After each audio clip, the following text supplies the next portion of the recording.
नमस्कार, देश न्यूज में आप सभी दर्शकों का स्वागत है। मैं प्रीति दयाल आपके साथ। देखिए, लोजपा रामविलास के सुप्रीमो व केंद्रीय मंत्री चिराग पासवान की चर्चा एक बार फिर से तेज हो गई है। जिस तरह से उनकी पार्टी ने लोकसभा चुनाव में दमदार प्रदर्शन किया था, उसके बाद से वह लगातार सुर्खियों में छाए हुए हैं।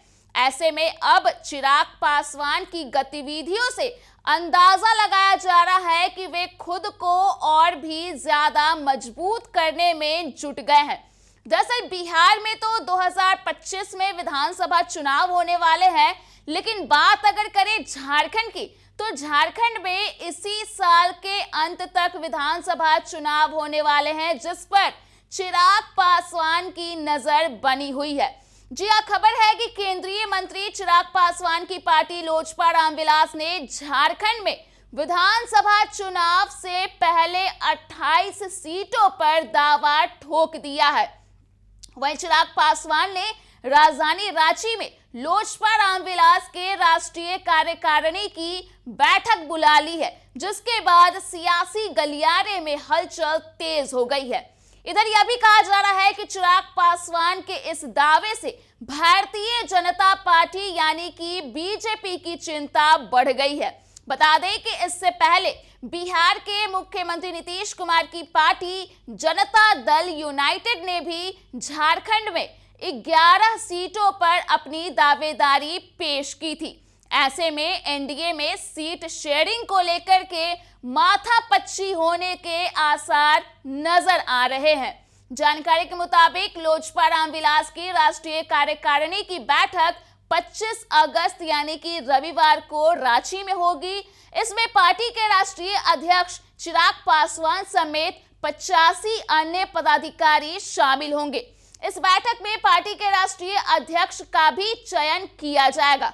हालांकि चिराग के फिर से इस पद पर मनोनीत होने की संभावना है।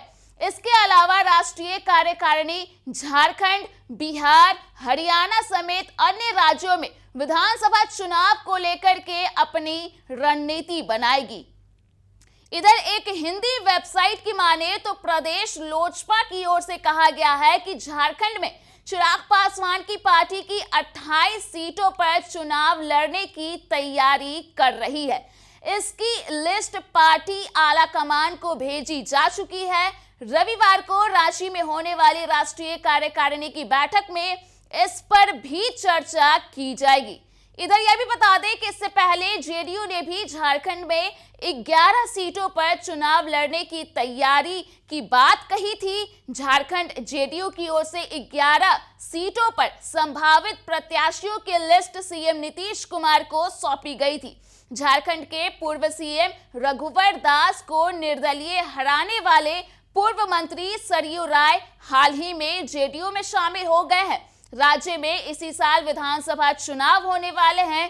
ऐसे में बीजेपी को अपने सहयोगी पार्टियां जेडीयू और लोजपा रामविलास को मैनेज करने में चुनौती का सामना करना पड़ सकता है। हालांकि यह तो देखने वाली बात होगी कि आगे आने वाले दिनों में आखिरकार किस तरह की गतिविधियां होती है। तो फिलहाल के लिए इस खबर में इतना ही। अगर आपने अभी तक हमारे YouTube चैनल को सब्सक्राइब नहीं किया है तो इसे जल्द सब्सक्राइब कर दें। इसके साथ ही अगर ये वीडियो Facebook के माध्यम से देख रहे हैं तो पेज को लाइक करना ना भूलें।